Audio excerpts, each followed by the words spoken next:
Bonjour.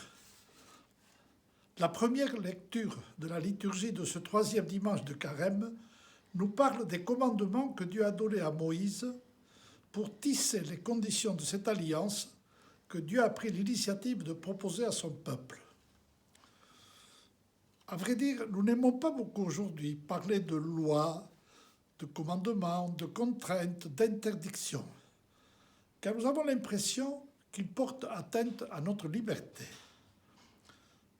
Pour être fidèle au texte hébreu de l'Exode, au lieu de commandements, il vaudrait mieux parler des 10 paroles que Dieu a données à son peuple pour qu'il soit libre et heureux.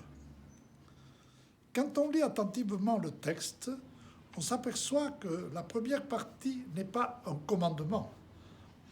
Elle est ce qui justifie et donne sens à tout le reste. L'originalité de la loi d'Israël, ce n'est pas son contenu, c'est d'abord son fondement, la libération d'Égypte. Dieu veut arracher son peuple à l'esclavage et Israël sait pour toujours que la loi est avant tout un chemin d'apprentissage de la liberté. Je suis le Seigneur ton Dieu qui t'ai fait sortir du pays d'Égypte, de la maison d'esclavage. Tu n'auras pas d'autre Dieu en face de moi. Et le livre du Deutéronome, qui est une méditation théologique sur les événements de l'Exode et les exigences de l'Alliance, insiste sur le bonheur que Dieu promet à ceux qui observent la loi. Le Seigneur nous a ordonné de mettre en pratique toutes ces lois et de craindre le Seigneur notre Dieu pour que nous soyons heureux tous les jours et qu'il nous garde vivants comme nous le sommes aujourd'hui.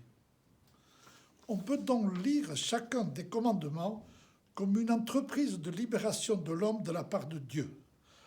Et tous les prophètes se feront les champions de cette lutte contre l'idolâtrie et ils auront bien du mal à convaincre le peuple.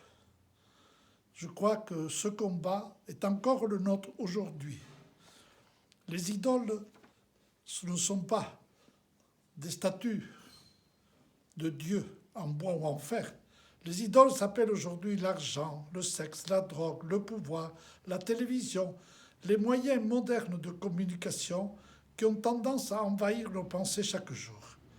Ils nous font oublier que Dieu nous aime le premier et que nous avons à lui donner la première place ainsi qu'à nos frères, puisqu'en Jésus, Dieu a pris visage d'homme. Voici une histoire qui décrit bien nos mentalités en montrant combien ce combat est vital. Un jour, un prisonnier fut relâché par ses gardiens, mais ceux-ci, voulant le mettre à l'épreuve, le conduisirent au milieu de l'immense désert, plein de gouffres profonds et de montagnes infranchissables. Tu es libre, tu peux faire ce que tu veux. Quelques heures après, un vieux sage nomade qui avait traversé souvent le désert rencontre le prisonnier et lui dit: si tu veux vraiment jouir de la liberté, traverse le désert. Voici une boussole et des cartes où sont marquées les sources et les obstacles. Bonne route. Mais le prisonnier se dit: je suis libre, ça n'est fini des contraintes. Ce nomade veut m'imposer un chemin. Il jeta la boussole et la carte. Alors cet homme se perdit bientôt dans le désert et n'atteignit jamais la terre des hommes. Il mourut. Un an plus tard, les gardiens recommencèrent avec un autre prisonnier. Celui-ci rencontra le même nomade et, tout joyeux, il suivit les indications de la boussole et de la carte. La marche fut longue, parfois pénible, mais un matin, la ville se dessina à l'horizon. Lequel de ces deux prisonniers a su se libérer vraiment? Celui qui a suivi les commandements comme le GPS qui conduit à la liberté et à la vie. Merci de votre attention.